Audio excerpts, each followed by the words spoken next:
All right, so if you're here for that, lightning fast but still really thorough knowledge hit, you are in the right place. Totally. Today we're diving deep, and I mean deep, into a niche of gear that radically changed how bass players even thought about their sound. We're talking about the BOS SYB series. It's hard to overstate. Before this pedal line, getting that big, juicy, synthesized bass tone was a serious logistical headache. You mean hauling around massive gear? Yeah. You were either dealing with complex rack modules or, dedicating a whole full-size keyboard just to get those sub-bass grooves. So the SYB series just completely changed that whole game, and that's our mission today. We're doing a deep dive into the evolution of these legendary compact pedals, specifically the SYB3 and then its successor, the SYB5. And you have to start with the SYB3. I mean, when it dropped in 1997, it was a genuine milestone. It was, and this is a fact, the world's first bass synthesizer in a compact stomp box. The world's first. And the tech behind that. What were they using inside to shrink these enormous synth sounds down into something that fits on your pedal board? Well, it all came down to DSP, digital signal processing.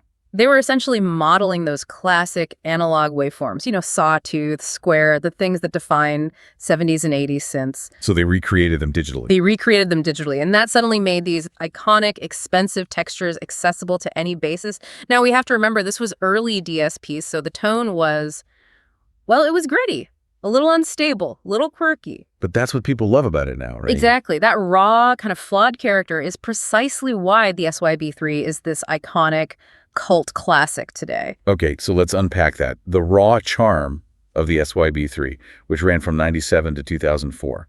Architecturally, it was pretty clever, wasn't it? Had the DSP engine, but it also kept an analog dry path. Which is crucial. That let you blend your original bass signal back in. And the controls where it gets really interesting. It had 11 synth modes. 11, yeah. You had the standards, but also some really cool hybrids. Fat dual oscillator modes, and even these filtered bass fuzz hybrids. So how did you manage all that? It sounds like it could get out of control fast. Well, you really had to rely on those dual faders for effect level and direct level. That analog blend was absolutely essential to keep your notes defined, especially when the synth voice got really aggressive. Right. And I saw something about an expression pedal input. How important was that? Was it just a nice-to-have feature? Oh, it was transformative. A total game changer. Without it, you just set a filter point and that's your sound. Static. Totally static. But with an expression pedal, you could do these huge real-time filter sweeps. It turned the pedal from an effect into a proper instrument. So the sources, they keep using words like digital, gritty, and chaotic to describe the SYB3's tone. All true. Which makes me wonder, today, everyone wants perfect, flawless tracking. So how did a band reliably use this thing if playing fast made it glitch out? Doesn't unpredictable just mean unusable for a pro? That is the million-dollar question. And it really explains why it became a cult favorite instead of, say, a mainstream workhorse. The SYB3 demanded that you adapt to it. So you had to change how you played? Absolutely. The sources all say you needed clean, strong picking, usually with the neck pickup and with the tone rolled back. The tracking was just temperamental, but that exact quirkiness, that little bit of digital noise and unstable envelope, that became the sound. So the flaw became the feature. The flaw was the feature. It fed right into genres that loved a bit of controlled chaos. Electronic rock, funk revival, that early 2000s electronica sound. It delivered this raw, lo-fi digital texture that modern gear just can't really replicate. So its legacy isn't that it was perfect, but that its imperfections created a whole new aesthetic. It broke the mold for compact bass synths. And that raw personality is exactly what BOSS had to grapple with when they designed the next one, the SYB5. It came out in 2004, and it was explicitly designed to be the necessary update to fix those tracking and stability issues. Okay, so how do they pull that off? How do you make that leap in stability without just sanitizing the sound and losing what made it interesting? It was all about the engine inside. They used a much more advanced DSP with a higher sampling resolution. Which means what, in practical terms? It means the envelope tracking got way better, and crucially, for playing live, the oscillator response was just far more stable. The goal was consistency. They were turning it into a professional tool. So if you put them side by side, the difference must be huge. The SYB3 is gritty and unstable, but the SYB5 is smoother, richer, and way less glitchy. And for bass players, one of the biggest improvements was a much stronger sub-bass. It just sits lower and feels more solid in a mix. And I bet the user benefits were obvious right away. Oh, immediate. The pedal's sensitivity was massively improved. You could actually play faster, more complex lines without the whole thing just giving up on you. And the filter sweeps, they felt much more refined, more analog-like. That stability sounds amazing for the studio, but did they lose the magic?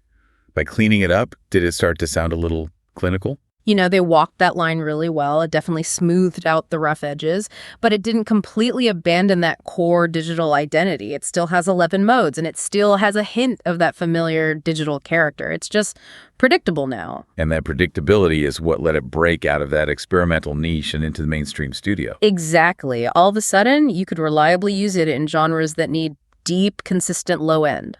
We're talking professional R&B, hip-hop sub-bass, house and EDM lines, modern synth pop. It became a true workhorse. It's still monophonic, though, right? Still monophonic, yes. It needs a clean, single note to track properly, no chords. But its consistency meant you could take it on stage or into the studio and know exactly what you were going to get. No more audio chaos. So the SYB5, which ran all the way until 2019, really just took that groundbreaking idea from the SYB3 and turned it into a reliable, professional tool. It pretty much defined compact bass synth for a whole generation. And when you look at them together, it's just a perfect case study in digital evolution. The SYB3 is that raw, quirky, late 90s DSP synth. It's the cult classic, defined by its limitations. So as the SYB5 is the modernized version, smooth, stable, professional tracking. It's the perfect trade-off. Yeah, that's what this is, isn't it? A trade-off. The SYB5 gained all this stability and usability, but in that process of refinement, it had to lose some of that raw, vintage, imperfect character, the very thing that makes people hunt down an old SYB3 today.